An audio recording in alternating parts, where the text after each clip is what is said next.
Hello my dear children, welcome back to the channel connect to commerce. बच्चों, chapter 1 to 8 में जो भी CUET से रिलेटेड न्यू टॉपिक्स थे वो सब हम कवर अप कर चुके। सेकंड बुक में चैप्टर 10 से हमें दो नए टॉपिक्स करने हैं जो हमने सीबीएसई के लिए प्रिपेयर नहीं करे थे, लेकिन वो सीयूईटी के सिलेबस का पार्ट है। वो दो टॉपिक्स क्या हैं? मनी मार्केट इंस्ट्रूमेंट्स एंड दो तरह के stock exchange, that is national stock exchange of India and over the counter exchange of India. इसके अलावा सारे ही टॉपिक्स हम ऑलरेडी सीबीएसई की प्रिपरेशन में कवर अप कर चुके हैं। वो सारे टॉपिक्स आपने देख ही लिए होंगे अगर आप सब्सक्राइबर हैं तो, और अगर आपने मेरे चैनल को सब्सक्राइब नहीं करा, पहली बार देख रहे हैं, तो प्लीज मेरे चैनल को सब्सक्राइब कर लीजिए ताकि सीयूईटी के प्रिपरेशन के लिए कोई भी टॉपिक आपसे मिस ना हो और सारे ही कॉन्सेप्ट्स की आपको बहुत अच्छे से अंडरस्टैंडिंग हो जाए। सारे टॉपिक्स जो ऑलरेडी सीबीएसई के लिए मैं एक्सप्लेन कर चुकी हूँ उसकी प्लेलिस्ट भी मैं डिस्क्रिप्शन बॉक्स में आपके साथ शेयर कर दूंगी। तो वो सारे टॉपिक्स जो हम पहले पढ़ चुके हैं और जो आज हम टॉपिक्स कवर अप करेंगे, इनको प्रिपेयर करने के बाद आपकी सीयूईटी की 100% फुल प्रूफ तैयारी हो जाएगी। That's my guarantee. So let's connect to commerce and let's learn about the new topics from the chapter Financial Markets for CUET preparation.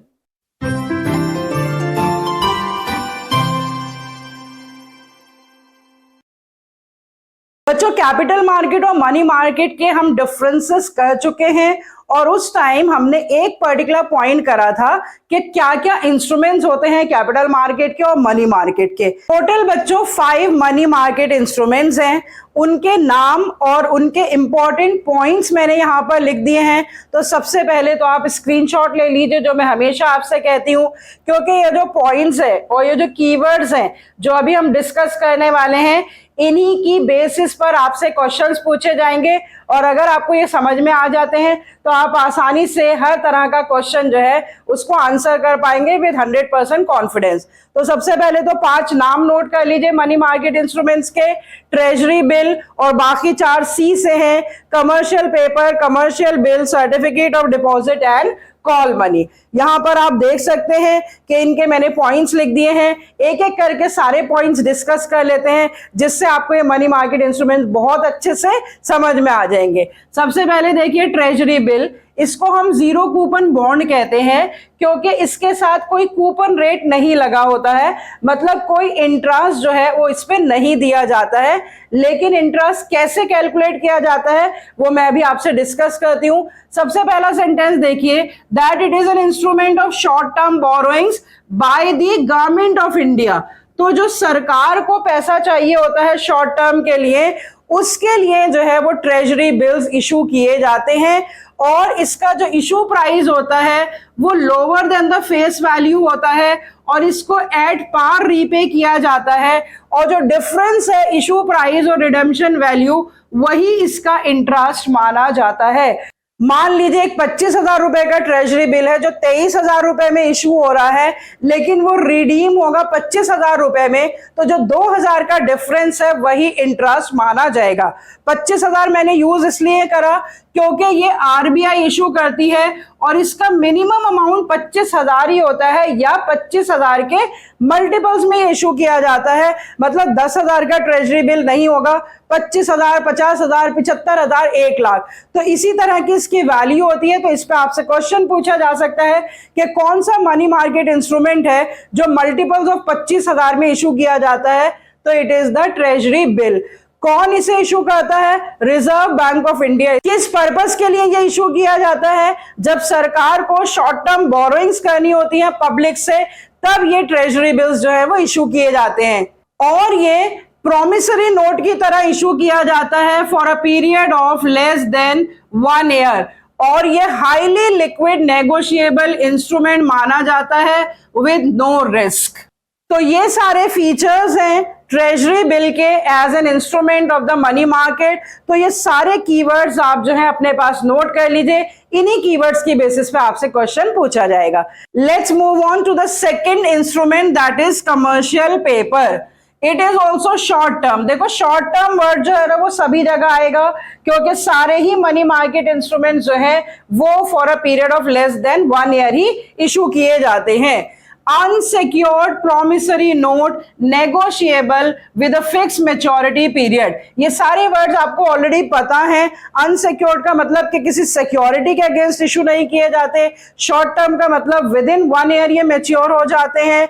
Negotiable का मतलब transferable, and fix maturity period मतलब जिस time period के लिए वो issue किए जाते हैं उस टाइम पीरियड की एक्सपायरी के बाद वो मैच्योर हो जाते हैं। अब ट्रेजरी बिल में हमने देखा कि वो आरबीआई इशू करती है। यहां पर it is issued by the large credit worthy companies to raise the short term finance at the low rate of interest. तो अगर क्रेडिट वर्दी कंपनीज को फाइनेंस चाहिए होता है तो अगर वो बैंक्स और फाइनेंशियल इंस्टीट्यूशन से लोन लेती हैं तो उन्हें हाई रेट देना पड़ता है। लेकिन अगर वो कमर्शियल पेपर इशू करती हैं टू एनी इंडिविजुअल्स और ग्रुप्स और कंपनीज तो उनको लो रेट ऑफ इंटरेस्ट जो है वो देना पड़ता है। इसीलिए companies prefer to issue such commercial paper to the public. Duration देख लेते हैं। It is issued for a period of 15 days to 1 year at a discount and redeemed at par. ये फीचर सेम है जैसे ट्रेजरी बिल इशू होता है discount पे और पार पे रिडीम होता है, इसी तरह से कमर्शियल पेपर भी डिस्काउंट पे इशू होता है, less than the face value issue होता है और रिडीम्ड पार पे होता है। अगेन जो डिफरेंस होगा इशू वैल्यू और रिडेम्पशन वैल्यू में वही इसका इंटरेस्ट बनेगा फॉर द इन्वेस्टर। सबसे इंपॉर्टेंट कीवर्ड और सेंटेंस इस पर्टिकुलर कमर्शियल पेपर के बारे में आपको क्या याद रखना है, that it is issued for the purpose of bridge financing। अब ब्रिज फाइनेंसिंग किसे कहते हैं? शॉर्ट टर्म सीजनल रिक्वायरमेंट्स के लिए या वर्किंग कैपिटल नीड्स को पूरा करने के लिए या फ्लोटेशन कॉस्ट को पूरा करने के लिए जो इंस्ट्रूमेंट इशू किया जाता है वो कहलाता है कमर्शियल पेपर। मान लीजिए किसी कंपनी को अपना एक फिक्स एसेट खरीदना है और उस फिक्स एसेट्स को खरीदने के लिए उसको कुछ फ्लोटेशन कॉस्ट इनकर करने पड़ेंगे जिसके लिए उसके पास फंड्स नहीं है। तो उन फ्लोटेशन कॉस्ट को पूरा करने के लिए अब जो सर्टिफिकेट इशू किया जाएगा वो कहलाएगा कमर्शियल पेपर और इस पर्पस को हम कहते हैं ब्रिज फाइनेंसिंग। तो आपसे अगर क्वेश्चन पूछा जाए कि कौन सा मनी मार्केट इंस्ट्रूमेंट है जो for the purpose of bridge financing issue किया जाता है, फ्लोटेशन कॉस्ट को मीट करने के लिए इशू किया जाता है, तो आप बिना सोचे समझे उसका आंसर लिख देंगे कमर्शियल पेपर। तो आपको याद रखना है कौन इशू करता है, कितने दिन के लिए इशू किया जाता है और किस पर्पस के लिए इशू किया जाता है। 15 दिन से लेके 1 साल तक ये इशू किया जाता है। Issued by the large credit worthy companies and issued for the purpose of bridge financing. These are the 3 very important features of a commercial paper. Let's move on to the third instrument, commercial bill. बहुत ही simple instrument है। Bill of exchange के बारे में हम already 11th class में पढ़ चुके हैं। That a bill of exchange issued to meet the working capital needs. तो किसी भी कंपनी को अगर अपनी वर्किंग कैपिटल नीड्स पूरी करनी होती हैं तो उसके लिए जो इंस्ट्रूमेंट इशू किया जाता है वो कहलाता है कमर्शियल बिल और ये भी एक शॉर्ट टर्म इंस्ट्रूमेंट है। इसको सेल्फ लिक्विडेटिंग इंस्ट्रूमेंट कहा जाता है to finance the credit sales. तो जब कैश सेल्स और कैश परचेजेस होती हैं तो इमीडिएटली कैश रिसीप्ट और पेमेंट हो जाती है, लेकिन जब क्रेडिट सेल्स और क्रेडिट परचेजेस होती हैं तो हमने पढ़ रखा है कि डेटर्स के ऊपर बिल इशू किया जाता है तो जो इशूइंग पार्टी है उसके लिए वो बिल रिसीवेबल होता है और जो उसको एक्सेप्ट करता है उसके लिए वो बिल्स पेएबल होता है। तो वही bills receivables and bills payables कहलाते हैं बिल्स ऑफ एक्सचेंज। कब उनको हम कमर्शियल बिल कहते हैं ये समझ लेते हैं। सबसे पहले तो एक जो ड्रॉयर है, जो सेलर है वो ड्रॉ करता है और जो बायर है वो उसको एक्सेप्ट करता है, उसको हम ड्रॉई कहते हैं। And it becomes the trade bill. तो जब उसको ड्रॉई एक्सेप्ट कर लेता है तो वो ट्रेड बिल हो जाता है और जब वो बिल जो है बैंक से डिस्काउंट कराया जाता है, when it is accepted by the bank, then it becomes the commercial bill. तो एक्चुअली बिल ऑफ एक्सचेंज ही कमर्शियल बिल है। तो जब एक ड्रॉयर ड्रॉई पे इशू करता है और ड्रॉई एक्सेप्ट करता है तब तक हम उसे ट्रेड बिल कहते हैं और उसको जब कमर्शियल बैंक एक्सेप्ट कर लेता है तो वो कमर्शियल बिल कहलाता है। पीरियड ऑफ इशू हमने ऑलरेडी पढ़ ही रखा है, 3 महीने के लिए, 6 महीने के लिए और 1 साल से कम पीरियड के लिए ये ड्रॉयर इशू करता है ड्रॉई पे और मैच्योरिटी डेट पे ड्रॉई को पेमेंट करनी पड़ती है। So it is the bill of exchange that is called the commercial bill when it is accepted by the commercial bank. चलते हैं चौथे इंस्ट्रूमेंट की तरफ, that is certificate of deposit. Certificate of deposit is also a short term, it is unsecured and negotiable instrument. एक short period के लिए जो instrument issue किया जाता है जो कि अनसिक्योर्ड होता है और ट्रांसफरेबल होता है, that is called certificate of deposit. तो जिस तरह से बैंक में जब हम पैसा जमा कराते हैं फिक्स पीरियड के लिए और हमें एफडी सर्टिफिकेट मिल जाता है या रिकरिंग डिपॉजिट जिनके बारे में हम ऑलरेडी पढ़ चुके हैं, तो जब बैंक में जमा करा के पैसा एक सर्टिफिकेट मिलता है, बिल्कुल उसी तरह से कंपनीज में पैसा जमा करा के एक सर्टिफिकेट मिलता है इन्वेस्टर्स को, that is called certificate of deposit. It is issued by the commercial banks and development financial institutions like IDBI, ICICI, IFCI। तो कुछ फाइनेंशियल इंस्टीट्यूशंस हैं जो कि इसको इशू करती हैं in order to have funds for the short term purpose। और किस टाइम में इस तरह के सर्टिफिकेट्स ऑफ डिपॉजिट्स इशू किए जाते हैं?